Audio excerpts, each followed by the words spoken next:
Bab 128. Kedatangan Davin itu sontak membuat mata Raka melebar. Bukan hanya Raka, tapi juga Pak Ardi yang menatap Davin dengan tatapan rindu tapi juga malu. Terlebih setelah apa yang menimpanya kini. 44. Setelah sebelumnya hanya menyaksikan diam-diam dari balik pohon rindang, Davin akhirnya keluar. Ia sudah muak melihat drama yang ada di hadapannya. Lagi pula, incaran dirinya pun sudah menampakkan diri membuat Davin tak ingin menunda lagi. Namun sebelumnya, Davin sempat memberi pesan pada Ricky yang sedang berjaga di belakang bahwa Raka ada di depan. Davin pun sudah memberi instruksi pada orang kepercayaannya itu untuk segera menghubungi polisi agar aparat keamanan lekas mengirimkan petugasnya di daerah tersebut. Ketiga orang di hadapan Davin masih menatap tak percaya. Terlebih Raka. Bagaimana tidak, ia sudah begitu yakin jika saudara tirinya itu tak akan pernah sampai. Kenapa kamu menatapku seperti itu? Aku Davin, bukan hantu. Tanya Davin pada Raka sembari menyunggingkan senyum sinis. Apa kamu pikir, orang-orang suruhanmu itu sudah berhasil melenyapkan aku? Tidak semudah itu. Karena di mana-mana, pihak antagonis akan selalu kalah, lanjut Davin penuh penekanan. Apa? Orang-orang suruhan? Ada apa ini sebenarnya? Pak Ardi yang ikut menyimak bertanya keheranan. Ia juga masih begitu terkejut dengan kemunculan Davin yang tiba-tiba. Benar sekali, Pak. Di jalan menuju ke sini tadi, Davin sempat dicegat beberapa orang suruhan Raka. Mereka hampir saja membunuh Davin. Dan bukan hanya itu. Sebelumnya, anak tiri papa itu juga sempat menculik istriku dan hampir mencelakainya juga. Beruntung, Allah Maha Baik, hingga istriku bisa kabur. Kalau tidak, aku tidak tahu apa yang akan terjadi pada istri dan calon anak empatku. Lanjut Davin dengan tatapan tajam. Amarah Davin seolah terpancing mengingat kejadian itu. Kedua tangannya sudah terkepal begitu erat dengan urat-urat leher yang menonjol. Astagfirullah. Benarkan itu? Setega itukah kamu sama saudara tirimu sendiri, Raka? Tanya Pak Ardi ikut geram. Tentu saja, Pak. Raka bahkan menyelinap masuk ke rumah dan menjarah hartaku. Dia juga menguras isi rekening istri Davin demi memuluskan niatnya untuk kabur sejauh mungkin dari kejaran polisi. Davin kembali membeberkan rangkaian kejahatan sang saudara tiri. Astagfirullah ya Allah. Pak Ardi memegang dadanya dengan tatapan tercengang. Bagaimana tidak, dulu dia begitu membanggakan Davin di hadapan semua orang termasuk Davin, putra kandungnya sendiri. Ya, seperti itulah kenyataannya, Pak. Mungkin itu juga hasil didikan dari dimanjakannya dia selama ini. Selalu dibantu untuk mendapatkan apapun yang diinginkan dengan mudah. Dan saat tak bisa meraihnya, dia berani menggunakan berbagai cara, timpal Davin yang merupakan sindiran telak untuk ayahnya itu. Keterlaluan kamu, Raka. Selama ini, aku menganggapmu sebagai anak empat kandung sendiri. Tapi ternyata begini kelakuanmu. Kamu sama saja dengan ibumu. Sama-sama busuk, hardik Pak Ardi geram. Raka pura-pura terdiam. Namun hatinya emosi bukan main. Kebenciannya pada sosok Davin kian berkobar besar. Dalam diamnya, tangan Raka bergerak perlahan mengambil pisau lipat dari dalam saku celananya. Tanpa aba-aba, ia melemparkan pisau lipat itu ke arah Davin. 45. Awas, bos. Beruntung Ricky keburu mendorong tubuh Davin hingga pisau itu terjatuh di tanah. Davin kini kian meradang. Tak menunda lagi, dia langsung berlari dan mencengkram Raka yang hampir melarikan diri menuju mobilnya. Ia menarik jaket hoodie yang digunakannya lalu melayangkan beberapa pukulan. Menghantam wajah, perut, kaki, dengan membabi buta. Tak memberi celah sedikit pun untuk melawan. Raka yang berkali-kali terhuyung dan terjengkang hampir melawan, tapi kedua tangannya langsung dipegang Ricky dan Rayhan. Sementara Davin semakin gencar mendaratkan setiap kepalan tangannya. Mengerahkan seluruh tenaganya untuk membalaskan sakit hati seluruh keluarganya. Ini hukuman karena sudah berani menyakiti istriku. Bentak Davin sembari menonjok wajah Raka berkali-kali. Cairan merah semakin menggenangi kedua sudut bibir laki-laki itu. Pun kedua pipinya sudah penuh dengan lebam. Dan ini untuk calonan empatku yang hampir kamu celakakan. Davin kembali menyerang perut Raka dengan terus menghantamnya bertubi-tubi tanpa ampun. Suara erangan demi erangan berkali-kali keluar dari mulut Raka. Tubuhnya pun sudah lemah terkulai dan tak berdaya. Namun, tak tubuhnya masih dipegangi oleh Ricky dan Rayhan seolah masih memberi kesempatan pada bosnya itu untuk melampiaskan kemarahan sebelum polisi datang. Tinju Davin sudah kembali melayang dan hampir mengenai pelipis Raka andai Rika tak buru-buru menghalangi putranya itu. Stop! Hentikan! Tolong lepaskan Raka. Dia bisa mati. Pekik Rika mengiba. Apa tante tahu? Saya, istri dan an 4K saya pun hampir mati gara-gara anak kesayangan tante ini. Jadi biarkan saya membalas semuanya. Timpal Davin dengan sisa amarah yang masih berkobar. Tante minta maaf untuk itu. Tante benar-benar memohon, lepaskan Raka. Jangan pukul dia lagi. Sudah cukup. Dia sudah kesakitan. Pinta Rika semakin memelas. Ia kini bahkan memegang kedua kaki Davin. Davin menghela napas panjang. Rasanya, ia belum puas melampiaskan rasa sakitnya. Namun, permohonan ibu tirinya itu membuat Davin terpaksa harus menahan diri. Pegangi dia terus sampai polisi datang.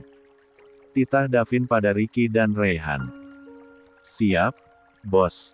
Ricky menyahut lantang. Raka, ya Tuhan, Raka, an empatku. Dengan berurai air mata, Rika mengelus paras sang putra yang begitu tak berbentuk. Tertutup luka lebam di beberapa bagian juga cairan kental berwarna merah. Sementara Davin langsung melangkah mendekati sang ayah yang nampak terduduk lemas di depan kayu teras rumah panggung tersebut. Ia tak menyangka, hari itu, dia mendapatkan dua kejadian tak disangka sekaligus. Dari istri dan an 4K tirinya. Dua orang yang pernah menjadi orang istimewa dalam hidupnya bahkan mengalahkan hubungan sedarah. Gimana kabar papa? Tanya Davin berbasa-basi sambil duduk tak jauh dari ayah kandungnya itu. Papa, baik. Pak Ardi menyahut pelan. Wajah tuanya ia tundukkan. Terlalu malu untuk menamparkannya. Syukurlah. Davin menyahut singkat. Lalu sekarang, apa yang akan papa lakukan pada istri papa itu? Apa papa? 46. Masih ingin tetap mempertahankannya setelah apa yang terjadi hari ini. Lanjut Davin. Pak Ardi tak menyahut. Ia masih menunduk dalam.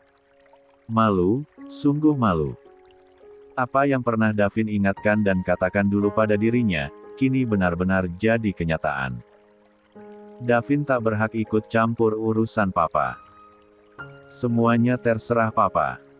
Apapun keputusan papa, Davin tidak pernah bisa melarangnya. Dulu, ataupun sekarang, lanjut Davin sambil bangun dari depan karena mobil polisi nampak sudah datang. Selamat sore, Pak. Davin langsung menghampiri polisi yang baru turun dari mobil dan menyalaminya. Kami baru saja meringkus buronan di kota kami.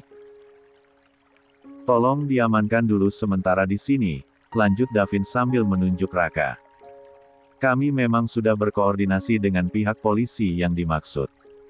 Dan memang benar, dia itu buronan yang melarikan diri. Kami akan menahannya sampai pihak polisi yang bersangkutan menjemputnya untuk dipindah tahanan. Timpal polisi itu ramah. Davin mengangguk sopan. Terima kasih, Pak. Tolong penjagaannya diperketat karena kemarin pun berhasil melarikan diri. Pasti, itu pasti. Timpal polisi itu meyakinkan. Tangkap dia dan masukkan ke dalam mobil, lanjutnya memberi perintah pada An 4K buahnya. Tolong jangan tangkap An 4K saya mohon. Pekik Rika saat putranya itu sedang diborgol. Raka, nasib Mami sekarang gimana? Jangan tinggalkan Mami, Raka, lanjutnya sembari terus memegangi lengan sang putra yang mulai digiring menuju mobil. Pak polisi, tunggu. Tukas Davin seraya melangkah. Aku peringatkan, sampai kapanpun, jangan pernah dekati keluargaku lagi. Dan aku pastikan, selamanya kamu akan membusuk di penjara karena aku akan menambahkan laporan kejahatan apa saja yang pasti akan memperberat hukumanmu. Timpal Davin penuh penekanan. Matanya menatap Raka penuh kebencian. Sungguh, Davin sangat murka setelah beberapa hari terakhir begitu banyak kejadian buruk yang menimpa keluarganya. Hingga ia dan keluarganya tak bisa hidup tenang seperti dulu. Dibayang-bayangi ancaman dan bahaya yang selalu mengintai. Raka yang memang kondisinya sangat lemah tak menyahut apa-apa. Ia pasrah saat digiring polisi ke dalam mobil untuk dibawa menuju tahanan. Ia hanya bisa menghela napas diam-diam karena usaha yang sudah dirancang sedemikian rupa dalam beberapa hari ini gagal total. Dan ia harus kembali mendekam di balik jeruji besi seperti semula. Suara raungan Rika semakin nyaring saat mobil polisi itu mulai melaju membawa An 4-nya. Ia terus saja memanggil-manggil sang putra agar kembali. Raka, jangan pergi. Kembali, nak. Mami butuh kamu, Raka. Teriaknya bak orang yang tak waras. Lata segan mengejar mobil yang terus melaju meski akhirnya menyerah karena semakin mengencang. Hingga Rika hanya bisa terduduk lemas di tanah. Davin menghela napas lega karena perjuangannya kini berakhir sudah. Orang yang menjadi ancaman untuk dirinya dan keluarganya sudah kembali ditangani pihak yang berwenang. Dan Davin pun yakin, kali ini, para penegak hukum itu akan semakin ketat menjaga para tahanannya. 47. Alhamdulillah, bos. Kita berhasil. Tutur Ricky yang berdiri di samping Davin. Davin menoleh lalu mengangguk. Semua berkat kerjasama kita. Makasih, ya. Ricky membalas dengan senyuman. Kita akan langsung pulang atau? Tanya Ricky tak melanjutkan kata-katanya. La merasa sungkan. Kita langsung pulang saja. Kita tak ada lagi kepentingan di sini, jawab Davin diakhiri helaan napas berat. Ricky mengangguk pelan. Ia seolah paham apa yang dirasakan Davin kini. Perlahan, Davin memutar tubuh. Lalu melangkah pelan menghampiri sang ayah yang masih mematung dengan wajah shock di depan rumahnya. Davin pamit, Pak. Semoga Papa selalu sehat. Jaga diri baik-baik, katanya pada Pak Ardi. Davin hampir berbalik saat suara Pak Ardi terdengar. Davin, tunggu, nak. Serunya. Papa minta maaf. Papa minta maaf karena selalu meragukan ucapan darimu. Sekarang Papa baru sadar setelah kehilangan segalanya. Harusnya dari dulu Papa lebih percaya padamu. Harusnya Papa mendengarkanmu dari dulu. Harusnya Papa ninggalin ibu tirimu itu sejak dulu. Tapi Papa seperti orang buta yang tak bisa melihat apa-apa. Papa menyesal, Vin. Papa benar-benar menyesal, lanjut Pak Ardi dengan tetes demi tetes air mata yang menjatuhi kelopaknya. Seulas senyum haru langsung terbit dari bibir Davin. Ia bahagia jika ayahnya kini mulai sadar dengan kesalahan yang sudah diperbuatnya. Syukurlah kalau ayah sekarang sudah sadar. Semoga kehidupan ayah ke depannya akan lebih baik. Bisa membimbing istri ayah untuk berubah menjadi lebih baik juga, timpal Davin penuh harap. Pak Ardi mengangguk lesu. Ayah akan berusaha untuk terus memperbaiki diri. Tapi, tidak untuk dia. Ayah akan menceraikannya setelah apa yang dia lakukan hari ini. Tunjuk Pak Ardi pada Rika yang masih terduduk di tanah. Perkataan Pak Ardi itu sontak membuat Rika mengangkat kepala. Gegas ia bangun lalu berjalan sang suami. "Apa yang kamu katakan, Mas? Apa maksudnya?" tanya Rika dengan jantung memburu. "Aku bilang aku akan menceraikanmu. Harusnya, aku tak pernah menghadirkan dirimu dalam hidupku. Hingga menyakiti istri sebaik Dina. Harusnya, sejak awal aku bisa menolak rayuanmu. Hingga hidupku tak akan pernah sehancur sekarang," beber Pak Ardi lantang. "Tidak, Mas, tidak. Jangan ceraikan aku. Aku tidak memiliki siapa-siapa lagi selain dirimu. Aku mohon, Mas. Maafkan semua kesalahanku. Ayo kita mulai hidup baru dari awal. Aku berjanji akan berusaha untuk menjadi istri yang baik buatmu." Rika memegang tangan Pak Ardi sembari mengiba. "Bukankah kamu sendiri yang bilang kalau kamu lelah terus-terusan hidup miskin dan menderita bersamaku? Sampai-sampai kamu tak menghargai dan menghormatiku sedikit pun sebagai seorang suami.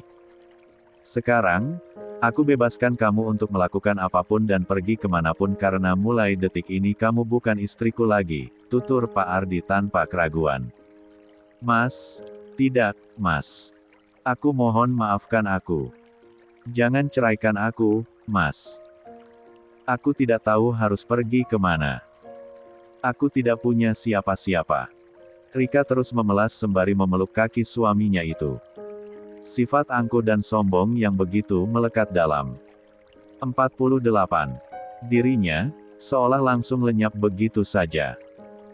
Yang tersisa tinggal ketakutan, kebingungan, juga penyesalan. "Mau pergi kemanapun, itu bukan urusanku lagi. Pergilah. Aku tak mau melihat wajahmu lagi di sini. Aku malu sama semua orang dengan kelakuan kotormu itu," timpal Pak Ardi yang hatinya seolah sudah tertutup rapat oleh rasa sakit dan kecewa. "Mas, aku mohon. Tolong jangan usir aku. Aku tidak tahu harus pergi kemana. Kamu juga gak mungkin tega kan membuatku hidup luntang-lantung gak jelas." Rika belum menyerah untuk mengiba. "Kamu saja tega berkhianat dan mempermalukan aku seperti ini. Kenapa aku harus gak tega?" todong Pak Ardi sembari menatap istrinya itu tajam. Binar cinta itu sudah tak ada. Tergantikan oleh rasa sakit dan kekecewaan yang mendalam. "Mas, aku mohon. Hentikan. Aku tidak mau mendengar apapun lagi. Segera kemasi barang-barangmu dan pergilah dari sini. Aku gak mau lagi melihatmu yang mefrahan itu. Kalau kamu bingung mau pergi kemana, datang saja ke rumah Juragan Kosim. Bukankah kamu suka sekali dengan laki-laki kaya raya sekalipun itu suami orang?" sindir Pak Ardi berang. "Mas, Rika ingin kembali menyela. Pergi, aku bilang pergi," teriak Pak Ardi sambil mengangkat telunjuk. Rona wajahnya merah padam menandakan ia sedang begitu marah. Rika langsung melonjak kaget. Tak biasanya suaminya itu begitu meninggikan suara dengan begitu murka. Mau tak mau, ia pun mulai melangkah memasuki rumah. Sementara Pak Ardi sendiri langsung tergugu di depan. Ia menangis sesenggukan. Menyesali hidupnya yang kini hancur berantakan. Hingga tak meninggalkan sesiapapun di sisinya. Davin yang menyaksikan semua itu turut iba. Ia tak tega membiarkan sang ayah dalam kesakitan. "Bos, apa gak sebaiknya kita ajak Tuan Ardi untuk ikut pulang?" tanya Ricky takut-takut. 49. Mendengar pertanyaan Ricky, Davin menghela napas panjang diam-diam. Anak mana yang tega membiarkan ayah kandungnya sendiri dalam kesusahan? Sekalipun telah melakukan kesalahan yang begitu besar dan fatal. Dengan langkah pelan, kaki Davin maju, lalu duduk di samping sang ayah. Berdekatan. Bahkan hampir berdempetan. Ragu, tangannya terulur untuk mengusap punggung Pak Ardi yang masih tergugu. Hingga akhirnya, ia memberanikan untuk melakukannya. "Sabar, Pak. Davin tahu ini gak mudah. Tapi semoga, apapun yang terjadi pada papa, bisa dipetik pelajarannya, tutur Davin lembut. Merasakan kehangatan dari usapan sang putra, Pak Ardi mengangkat kepala. Matanya yang memerah menatap Davin penuh haru juga bahagia. Ia berpikir jika putranya itu ternyata masih memiliki perhatian untuk dirinya. Makasih, Vin, katanya parau. Ingin sekali Pak Ardi merengkuh tubuh tegap sang putra. Namun rasa sungkan masih mendominasi. Ia merasa kesalahannya selama ini teramat banyak. Davin mengangguk pelan. Lalu setelah ini, apa yang akan papa lakukan? Akan tetap berada di sini atau ikut Davin pulang ke kota? Tawar Davin ragu-ragu.